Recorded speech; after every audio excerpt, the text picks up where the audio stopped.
Hello അസ്സലാമു അലൈക്കും welcome back. കുറേ ദിവസമായിട്ടോ ഈ ഒരു പുഡിങ് ഉണ്ടാക്കണമെന്ന് വിചാരിച്ചിട്ട് ഇങ്ങനെ പെൻഡിങ് ആയി ഇങ്ങനെ കിടക്കുന്നു.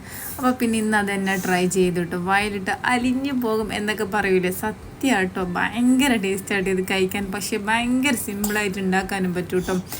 എന്തൊക്കെയാണ് വേണ്ടതെന്ന് നോക്കാം. അതിന് ഞാനിപ്പോൾ ഏത് പാത്രമാണ് നമ്മൾ എടുക്കുന്നതിനനുസരിച്ച് ബ്രെഡിൻ്റെ അളവ് കൂട്ടണം കേട്ടോ. ഞാനിപ്പോൾ ഈ ചെറിയൊരു ട്രേയിലാണ് സെറ്റ് ചെയ്യുന്നത്. അതുകൊണ്ട് 4 ബ്രെഡ് സൈഡ് കട്ട് ചെയ്തിട്ട് ഇതേപോലെ സ്ക്വയറിൽ കട്ട് ചെയ്തിട്ട് സെറ്റ് ചെയ്ത് വെച്ച് കൊടുത്തിട്ടുണ്ട്.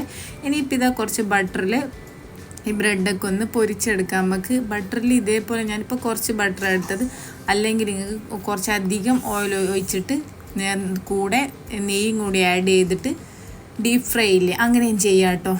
ഞാനിപ്പോൾ ഇങ്ങനെയാണ് ഫ്രൈ ചെയ്തെടുത്തത്. എങ്ങനെ വേണമെങ്കിൽ നമ്മളിഷ്ടം പോലെ ചെയ്യാം കേട്ടോ. ഇനിയിപ്പോൾ ഇത് അത് ഫ്രൈ ചെയ്തിട്ട് മാറ്റി വെച്ച് കൊടുത്തിട്ടുണ്ട്. ഇനിയിപ്പോൾ വേറൊരു പാത്രത്തിലേക്ക് ഒരു 1/2 ലിറ്റർ പാൽ ഒഴിച്ച് കൊടുക്കുന്നുണ്ട്. 250 ml കപ്പിൽ 2 കപ്പ് പാൽ ഒഴിച്ച് കൊടുത്തിട്ടുണ്ട്. ഇനിയിപ്പോൾ ഇതിലേക്ക് ഒരു 2 ടേബിൾ സ്പൂൺ കസ്റ്റേർഡ് പൗഡർ ഇല്ലേ, അത് കുറച്ച് പാലിലൊന്ന് മിക്സ് ചെയ്തതാണ്. 1/2 ലിറ്റർ പാലിന് 2 ടേബിൾ സ്പൂൺ കസ്റ്റേർഡ് പൗഡർ മതി കേട്ടോ. ഇനിയിപ്പോൾ നമുക്ക് തീ ഒന്ന് കുറച്ച് വെച്ച് കൊടുത്തിട്ട് ഇത് ഒഴിച്ച് കൊടുത്തിട്ട് നല്ലപോലെ മിക്സ് ചെയ്ത് കൊടുക്കാം കേട്ടോ. കൈ വിടാണ്ട് ഇളക്കി കൊടുക്കുകയില്ലെങ്കിൽ എന്താ പറയുക, കട്ട കെട്ടിപ്പോവും കേട്ടോ. ഇനിയിപ്പോൾ ഇതിലേക്ക് ഒരു ഫ്ലേവറിന് വേണ്ടിയിട്ട് ഒരു 1/2 ടീസ്പൂൺ വാനില എസൻസ് ഇല്ലേ, അതും കൂടി ഒഴിച്ച് കൊടുക്കുന്നുണ്ട്.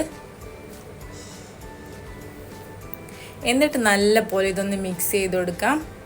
ഇനിയിപ്പോൾ ഇതിലേക്ക് ഒരു 1/4 കപ്പ് ഇല്ലേ, അതിൽ കുറച്ച് പഞ്ചസാര ഇട്ട് കൊടുക്കുന്നുണ്ട്. ഏകദേശം ഒരു 3 ടേബിൾ സ്പൂൺ പഞ്ചസാര ഇട്ട് കൊടുത്തിട്ടുണ്ട്.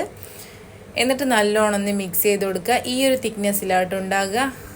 വല്ലാണ്ട് ഭയങ്കര കട്ടിയല്ല, എന്നാൽ ഭയങ്കര ലൂസും അല്ല കേട്ടോ. ഈ ഒരു തിക്നെസ്സിൽ മതി നമുക്ക്. ഇനിയിപ്പോൾ ഇതാ ഞാൻ കുറച്ച് കണ്ടൻസ്ഡ് മിൽക്കില്ലേ, അതും കൂടി ഒഴിച്ച് കൊടുക്കുന്നുണ്ട്. മധുരം നോക്കിയിട്ട് വേണമെന്ന് തോന്നിയപ്പോൾ ഒഴിച്ചു കൊടുത്തതാട്ടോ. നമ്മൾ ഈ ഡെസേർട്ടൊക്കെ ഉണ്ടാക്കുമ്പോൾ കൂടുതൽ മിൽക്ക് മെയ്ഡ് തന്നെ ഒഴിക്കുമ്പോൾ കേട്ടോ ഭയങ്കര ടേസ്റ്റ് ഉണ്ടാവുക.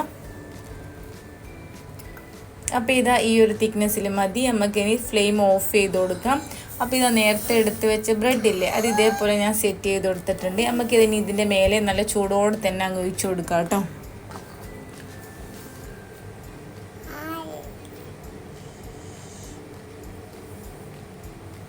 അപ്പോൾ ഇതാ മുഴുവനായിട്ട് ഞാൻ അങ്ങനെ ഒഴിച്ചു കൊടുത്തിട്ടുണ്ട്.